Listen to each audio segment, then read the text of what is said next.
ગુજરાતીમાં એક શબ્દ ભાવ. ભાવ ભાવ ભાવ કેટલા મિનિંગ છે એને? ભાવ એટલે જન્મારો થાય. આખો જન્મ. એમાં એટલું ખ્યાલ જ ભાવ એટલે જન્મારો કહેવાય. મૂળ સંસ્કૃત શબ્દ. બરાબર. ભવ એટલે થવું. ભાવ એટલે થવું સંસ્કૃતની અંદર, સંસ્કૃત. ગુજરાતીમાં ભાવ એટલે જન્મારો. હા, બરાબર. મૂળ સંસ્કૃત શબ્દ છે ભાવ એટલે થવું. અને એનું ભૂતકાળ કે ભૂતકૃત કહો તો શું થાય? ભૂત. ભવ ભૂત એટલે થઈ ગયેલું. ખ્યાલ આવે? ભાવ ભૂત. અચ્છા, મને ખ્યાલ નહીં પણ ભવ એટલે થવું, ભૂત એટલે થઈ ગયેલું. ભાવ એટલે ભવિષ્યકાળ. એટલે એક અને રીતે પછી જે થવાનું છે એને ભાવિ. ભાવિ. બરાબર, રાઈટ. સાચું. આપણને શું મળ્યું? ભાવ, ભૂત ભૂત અને ભાવિ. ભાવિ. એક જ ધાતુના શબ્દ, એક જ વસ્તુ સાથે સંકળાયેલા છે. અને વસ્તુ શું છે? ટાઈમ. ટાઈમ. સમય. સમય. Present, past, future. ફ્યુચર. ભાવ જે રહ્યો ને એને તમે થોડોક એક્સટેન્ડ કરો ને તો આગળ એક એક્સટેન્શન બીજું લાગે કે અનુભવ. હા, ભાવના અનુભવ. ભાવના અનુભવ. ભાવનું અનુભવ. ભાવમાં તમે એક્સટેન્ડ કરો એટલે અનુભવ એક એક્સટેન્શન બીજું લાગે. તો જે ભૂત છે એ અનુભૂત થઈ જાય. અનુ લગાવે એટલે અનુભૂત. શું થાય? અનુભૂત. અનુભવ. અનુભૂત મતલબ કોઈ જ્યારે એમ કહે કે ભાઈ મને અનુભૂતિ થઈ. થઈ, મતલબ એ ભૂતકાળની વાત. અનુભૂતિ ભૂતકાળમાં જતી રહે. ભાવિની જગ્યાએ ભૂતકાળમાં જતી રહે. અનુભૂતિ થઈ ગયા પછી. ભૂત છે એ તો ભૂત જ છે ને. ભાવનું ભૂતકાળ છે ભૂત. હમ. બરાબર. ભૂત એટલે પેલું ભૂત નહીં એમ. હા હા હા, આપણો ભૂત. ગુજરાતીનું ભૂત અલગ આવે પાછું. ના, 3 કાળની વાત છે. હા, કાળમાં જે ભૂત છે એટલે અનુભવ, અનુભૂત, અનુભૂતિ.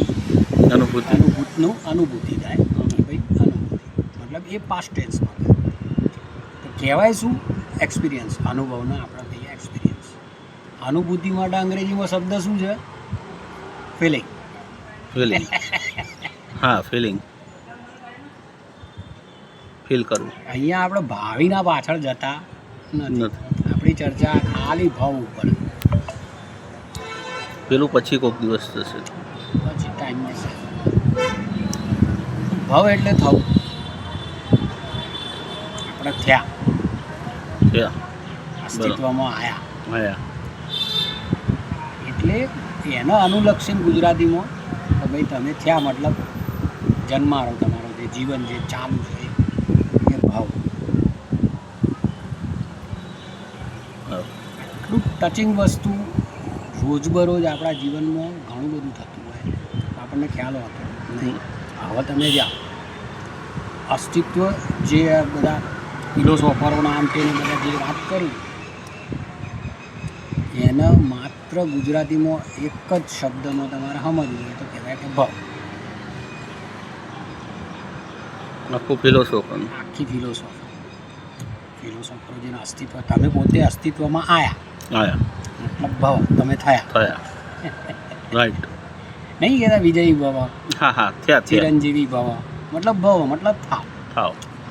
થઈ ગયા એને કહેવાય ભાવ. બરાબર. આપણે જે ચર્ચાઓ ચાલે છે ફિલોસોફીમાં ને એ શની ચાલે છે? અનુભવની ચાલે. અનુભવ. ભાવની નહીં.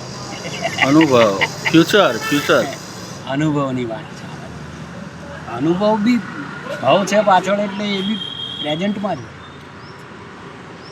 ફ્યુચરમાં હોય નહીં.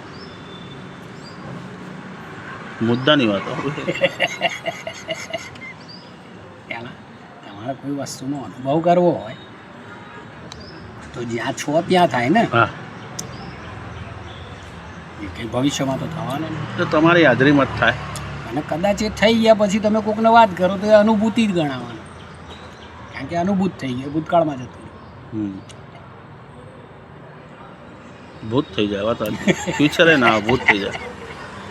મતલબ આ બે શબ્દોની જ્યારે વાત આવે ને એમાં જ્યારે તમે અનુભવની ને અનુભૂતિની વાત કરો ને એટલે એમાં ક્યાંય ભાવિ ભવિષ્ય ફ્યુચર ટેન્સ ક્યાંય આવતો નહીં. કાળની માત્ર ને માત્ર બે જ ગતિ છે. કઈ? ભૂત અને ભવિ. ભૂત અને વર્તમાન. ભૂત અને વર્તમાન. ભવિષ્યની ગતિ આ ચર્ચા જે અત્યારે આપણે કરીએ છીએ એ રીતે જોવા જઈએ તો કાળની ભવિષ્ય ગતિ નથી. કારણ કે ભવિષ્ય બી જ્યારે બી થવાનું ભૂત થઈ જાય. વર્તમાનમાં જ થવાનું, વર્તમાન પછી ભૂત થઈ જશે. અને પછી ભૂત થશે. અને ભવિષ્યની કાળની જે 3 ગતિ ગણે છે લોકો ત્યાં ફૂલ સ્ટોપ લાગે છે. ફ્યુચરમાં ભવિષ્ય વસ્તુ ઉપર તો પૂર્ણ વિરામ લાગી જ જાય. કારણ કે ભવિષ્ય જ્યારે બી સામે આવવાનું ત્યારે વર્તમાન થઈને આવવાનું, વર્તમાન થઈને આવવાનું. જ્યારે એની ચર્ચા થવાની એ વખત ભૂત થઈ જાય. બેઠું કમ્પ્લીટ. કમ્પ્લીટ. હા, હવે અનુભવ અને પછી આવે આ બધી વાતો જે આપણે કરીએ ને એને કે ફિલોસોફીવાળા શું કહે? જ્ઞાન. જ્ઞાન. જ્ઞાની, જ્ઞાની. જાણનાર. જ્ઞાન એટલે જાણકારી. જ્ઞાની એટલે જેને જાણતો હોય, જ્ઞાનને જાણનાર. જ્ઞાની હોય પણ અનુભવ ના હોય ચોથા જ્ઞાની કહેવાય છે.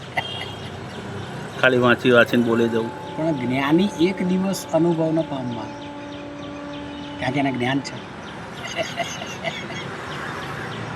જ્ઞાની એક દિવસ અનુભવનો પામશે. પણ એમાં લાસ્ટમાં પામ જ શું કરવાનું? જ્યારે બી પામો પણ એ અનુભવનો પામશે, કારણ કે એને જ્ઞાન છે. તમારે એક વસ્તુ નક્કી છે કે ભાઈ મારે આ જગ્યાએ જવું છે, તમને જ્ઞાન છે કે ભાઈ હું આ જગ્યાએ જવા માગું છું, તો તમે એ જગ્યાએ પહોંચવાના છો. એ પહોંચવાની તમારી અનુભૂતિ ડેફિનેટ થઈ ગઈ, ફાઇનલ થઈ ગઈ, નક્કી થઈ ગઈ. અચ્છા અચ્છા. જ્ઞાન છે એ એનો અનુભવ નક્કી છે. કયા ટાઈમ થશે નક્કી નહીં. એ ભવિષ્ય એ જ્યારે બનશે ત્યારે વર્તમાનમાં બનવાનું. વર્તમાનમાં બનશે. બરાબર, એની ચર્ચા થશે એ વખતે ગુપ્ત થઈ જશે. પણ જ્ઞાની છે એ અનુભવી થવાનો. બરાબર. પ્રશ્ન એમ થાય તો અનુભવી જ્ઞાની થઈ જવાનો. હમ? અનુભવી જ્ઞાની થવાનો. અનુભવી તો જ્ઞાની જ હોય ને. તો આપણો જ દાખલો લો ને, આપણે તો આ કન્સ્ટ્રક્શનના ધંધાનો જ દાખલો લો ને. તમારા જે કારીગરો છે એ બધા જ્ઞાની છે. કોઈ સિવિલ એન્જિનિયરો છે, ના માનો કોઈ સેન્ટિંગનો કારીગર, કોઈ પ્લાસ્ટરનો, કોઈ ચણતરનો. ના. પણ અનુભવી છે અનુભવ છે. અને એ અનુભવમાંથી એને અર્નિંગ ચાલુ થઈ ગઈ. હવે એ સફિશિયન્ટ થઈ ગયું એના માટે, એનો અનુભવ એના માટે સફિશિયન્ટ થઈ ગયો. રાઈટ. એટલે એ જ્ઞાની થવાનો નહીં, થવા માગવાનો. બરાબર. રાઈટ. પછી એને જ્ઞાનની જરૂર નહીં. સમજ્યા ને? સમજી ગયો. એને જોતું તો એમાંથી મળવા માંડ્યું, એટલે એના આગળ બીજું કશું જોતું જ નહીં. એના ઝંખના જ નહીં એ વસ્તુ. એની ઝંખના પૂરી થઈ ગઈ ને, એનો અનુભવ જ થઈ ગયો છે. એટલે એના આગળ હવે કોઈ ઝંખના વધી જ નહીં. એટલે દર્શન શાસ્ત્ર પછી બીજા બધા શાસ્ત્રોને એક બાજુ ચમ મૂકી દે છે. અનુભવની જ્યારે વાત આવે, અનુભૂતિ તમને એક એક્સપિરિયન્સ કરી લીધી કોઈ વસ્તુ, એટલે પછી જ્ઞાનની કોઈ જરૂર રહેતી નથી. પછી એને બધી ખબર પડી જ જાય ઓટોમેટિક. અનુભવ થઈ ગયો. ના એટલે એને બધી ખ્યાલ આવી જ જાય. You have experienced. તમે એકવાર માણી લીધું, જેને કહેવાય ને અનુભવ કરી લીધો, માણી લીધું તું. એટલે એકવાર પિક્ચર જોઈ લીધું, તમે ફિલ્મ જોઈ લીધી, એટલે તમને ખ્યાલ આવી જ જાય હવે. પછી જ્ઞાનની જરૂર નહીં. એ તો એટલે એ કોઈ દિવસ જ્ઞાની થવાનો નહીં. અનુભવી કોઈ દિવસ જ્ઞાની થવાનો નહીં. અને એના આગળ જ્ઞાનની કોઈ ચર્ચા કરો તો એ વ્યર્થ, કારણ કે એનો અનુભવ. હા ખરું. રાઈટ. કાલે કદાચ આપણી સાઈટ ઉપર કોઈક એન્જિનિયર લાઈન બેહાડતો અને એવો એને સમજાવવાનો ટ્રાય કરે, જાય તો બી જાજે કે ગોડો એમ કે એ જાય એટલે પાછા બખાડો જ કરે કે આ ચાલ ઉભે એટલે આવા લમણા લેવાય એમ જ કે. અને એમાં બી અમે સાંભળેલા એ દરેક વિષયમાં આવું. આ તો ખાલી વિષયાંતર હતું, બાકી દરેક વિષયમાં. બરાબર. એટલે આજનો એપિસોડ આટલો.